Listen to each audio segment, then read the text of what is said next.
আমরা আপনারা যারা এসেছি একদিকে বৈদিক কর্মকাণ্ড করে শ্রাদ্ধ অনুষ্ঠানে ক্রিয়া করছেন, তার পুত্ররা আরেকদিকে মহাযজ্ঞ অনুষ্ঠান হচ্ছে।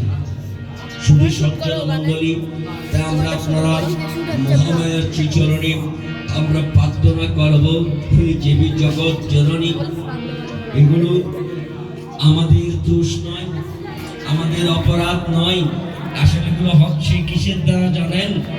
ভগবান শ্রীকৃষ্ণ পর্যন্ত পৃথিবীতে যখন এসেছিল তখন সেই যশোদা মাকে মায়া আবৃত্ত করে রেখেছিলেন, মায়া যোগ নিদ্রা দিয়ে আবৃত্ত করে রেখেছে মায়া দিয়ে। কারণ একথা ভগবান শ্রীকৃষ্ণ মা যশোদাকে বলে দিয়েছিলেন, আমি পূর্বজন্মে তোরা রূপে এসেছিলাম, পূর্বজন্মে সে আমাকে সেবা করার জন্য আজকের এই যশোদা পূর্বজন্মে স্তন কেটে আমাকে সেবার ব্যবস্থা করেছিল। সেই দিন আমি তাকে বলেছিলাম, তুমি স্তন কেটে যে বাজার করে আমাকে সেবা করিয়েছো, আমার কাছে বর প্রার্থনা করো। সেদিন আমি বলেছিলাম যে বর চাইবে সে বর দেবে। তখন সেই তারা নামক মেয়েটি বলেছিল, এ প্রাণ কৃষ্ণ গোবিন্দ দরিদ্র নারায়ণ বেশে আপনি যখন আমার পরিবারে আসলেন, আমি আপনার সেই স্বরূপ দর্শন করতে চাই। তখন সেদিন স্বরূপ দর্শন করেছিলেন দরিদ্র তারা এ মহিলাকে।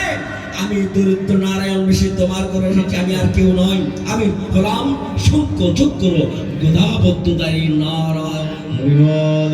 এই নারায়ণ আজ বর প্রদান করবে। তিনি স্তন কেটে অতিথি সেবা করেছিলেন, পরীক্ষা করেছিলেন, বিজ্ঞান দিয়ে সেবা করেছিলেন।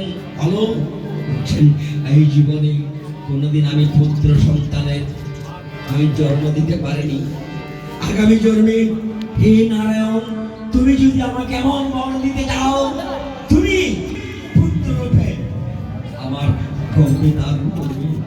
তাই একবার নয় দুবার ভগবান স্বয়ং শ্রীকৃষ্ণ গোবিন্দ সে নারায়ণ সেই আজ যশোদার পুত্র রূপে লালিত পালিত হচ্ছে।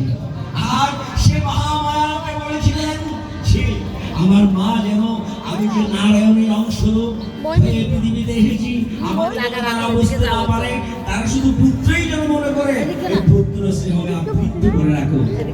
তাই আপনারা যে পুত্র বলছেন, ভাই বলছেন, বন্ধু বলছেন, এগুলো হচ্ছে মায়ার আবরণে আবরিত। কিন্তু এই আবরণ যদি আপনি কাটাতে না পারেন, তাহলে সংসার জগৎ থেকে আপনি কোনোদিন মুক্তি লাভ করতে পারবেন না। এই মুক্তি লাভ করতে গিয়ে বারবার বাধাগ্রস্ত হবেন, সত্যের পথে চলতে গিয়ে আপনি বারবার হোঁচট খাবেন। আজ অর্জুনের চোখেও জল, কাঁদছে কেন? আমার ভাই, আমার বন্ধু, আমার শালা, আমার সম্বন্ধী, আমার প্রাণ প্রিয় গুরুদেব, কাদের বিরুদ্ধে অস্ত্র ধরে সিংহাসন লাভ করবো না? অর্জুন, এটি মায়া, তুমি মহামায়ার কাছে প্রার্থনা করো।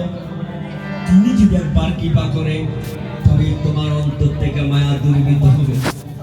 অর্জুন রণক্ষেত্রের মাঝখানে বসে যখন প্রার্থনা করেছিলেন, তখন জানতে পারলো এতক্ষণ পর্যন্ত জালের ভেতরে যেমন অগ্নি থাকে, মেঘের আড়ালে যেমন সূর্য থাকে, আজ মায়া দূরীভূত।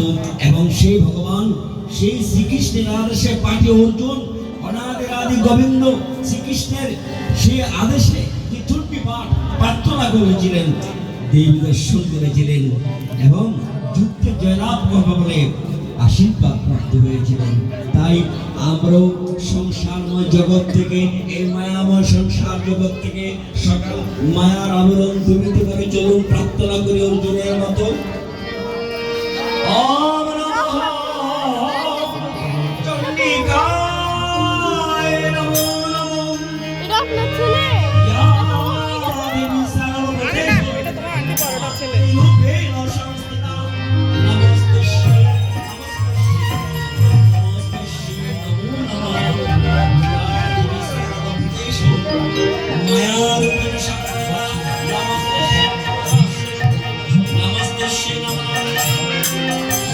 Namaste.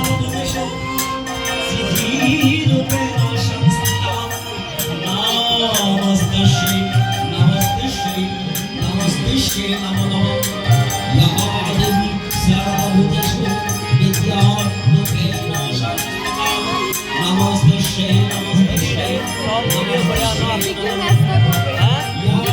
सर्वभूतेषु शान्तिरूपेण संस्थिता नमस्ते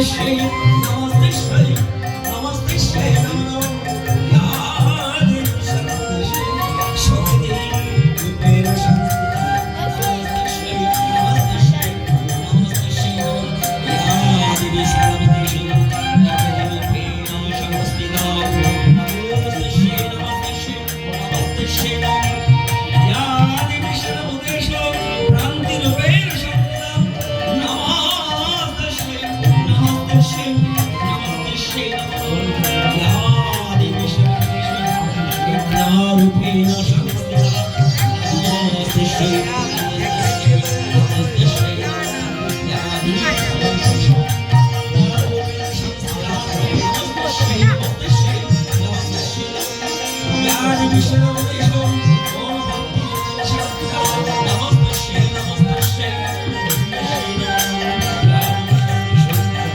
विनाश